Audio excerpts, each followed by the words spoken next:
Welcome back. So far in this series, we've built a complete movement system, a fighting game camera, and our first attacks with hitboxes and server-side validation. But there's one thing missing. Every attack is still just a single punch. Today we're changing that.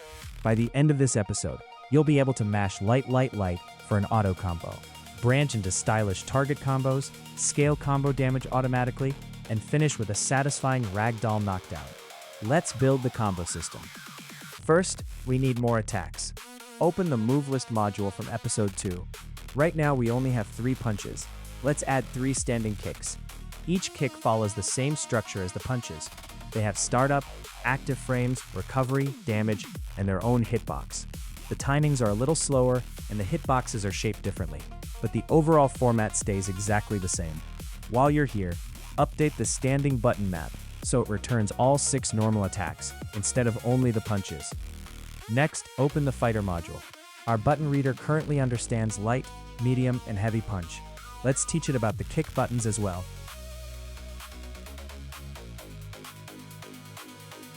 Once that's finished, press play. You should now be able to perform all 6 normal attacks. Now it's time to connect them together. A combo is really just one move flowing into another. To make that happen, we first need to define those follow-up attacks. Back inside Move List, add your auto chain moves. These are the second and third attacks that happen when repeatedly pressing the same button. Then add your target combo moves. These are special attack sequences that happen when you intentionally change buttons during a combo. Finally, create the chains table. Think of this table as the entire combo tree for your game. Each entry says, if the player is currently performing this move and presses this button, play this next move. If you press the same button again, that's an auto chain. If you press a different button, that's a target combo. For example, while performing light punch, pressing light punch again continues into the second light punch. Pressing heavy punch instead branches into a light to heavy target combo. Every combo in the game is defined by this single table. Now, let's teach the Fighter module how to follow that graph. Our previous version only allowed attacks from a neutral state.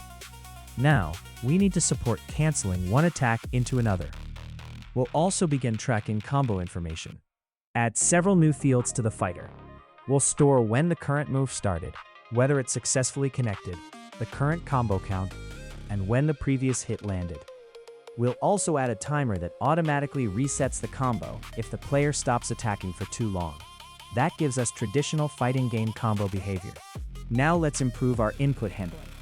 Whenever the player presses an attack button, we first ask a question. Are we already inside another attack? If we are, does the combo graph allow a follow-up for this button? If the answer is yes, immediately transition into the next attack. But what if the player presses the button slightly too early? Instead of ignoring the input, we'll buffer it. The Fighter remembers that button press for a short period of time. As soon as the move becomes cancelable, the buffered input executes automatically. This makes combos feel much smoother and more responsive. The move token we introduced last episode also protects the buffer from accidentally triggering after the move has already ended. Now let's define the cancel rules. Every fighting game has rules about when attacks are allowed to cancel into other attacks. Our system has 2. The first is a chain cancel. If the combo graph says the next move is valid and the current move has passed its startup frames, we allow the transition. It doesn't matter whether the attack hit or missed. Target combos always work this way.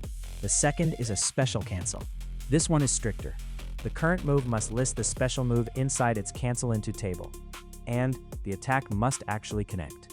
We'll use this system in episode 4 when we add quarter circle motions and dragon punches. Any other cancel attempt gets rejected. Finally, when a move starts, record its start time, clear the hit flag, and remember when the move should end. We'll use those values for our multi-hit attacks. Our target combos need multiple hits. That means the single hitbox from episode 2 isn't enough anymore.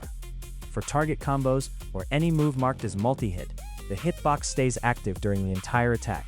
Instead of checking once, it repeatedly checks for collisions at regular intervals. Whenever it hits, the server temporarily plants the dummy in place instead of knocking it backward.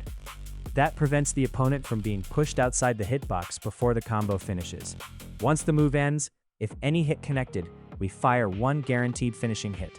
That final hit triggers the knockdown. Normal attacks still work exactly like before. They hit once, then disappear. The The confirm hit function has two new jobs. Increase the combo counter. Second, send both the combo count and a hold flag to the server. The hold flag tells the server whether this hit should temporarily hold the enemy in place or launch them into a knockdown.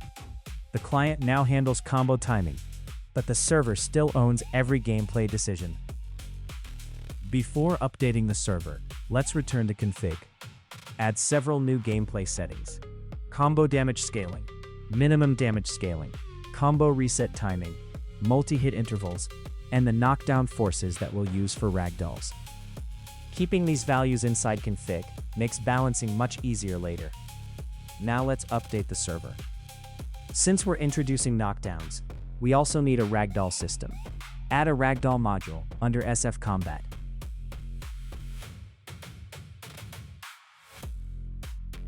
This utility converts motor 6D joints into ball socket constraints and back again.